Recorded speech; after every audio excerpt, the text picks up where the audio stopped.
Hi అండి, నేను యూట్యూబ్లో చూసి హెల్తీ వర్షన్లో బెల్లం గోధుమ నూకతో పర్ఫెక్ట్గా కేక్ చేశాను. దీనికోసం ఫస్ట్ అయితే ఒక కప్పుతో గోధుమ నూక తీసుకొని మెత్తగా మిక్సీ చేసి పక్కన పెట్టుకోవాలి. తర్వాత అదే మిక్సీ గిన్నెలో ఒక కప్పు బెల్లం, అరకప్పు పాలు, అరకప్పు పెరుగు, పావు కప్పు నూనె తీసుకొని క్రీమీ టెక్స్చర్ వచ్చేలాగా మిక్సీ చేసుకోవాలి.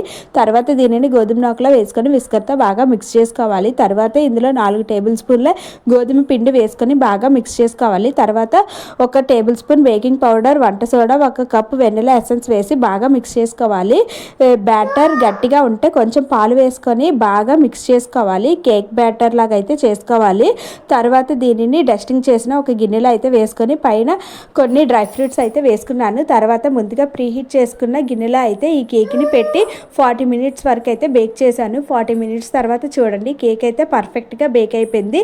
ఇప్పుడైతే నేను దీన్ని డీమోల్ చేసుకున్నాను. ఇలాగా బెల్లం గోధుమ నూకతో కేక్ చాలా టేస్టీగా ఉంది. మా పాపకైతే చాలా బాగా నచ్చింది, చాలా సాఫ్ట్గా ఉంది. మనం ఇదే విధంగా ఇంట్లో చేసి పిల్లలకైతే హెల్తీగా పెట్టచ్చు. ఇంకా కేక్ అయితే చూడండి సాఫ్ట్గా వచ్చింది. వీడియో నచ్చితే లైక్ చేయండి. Bye bye.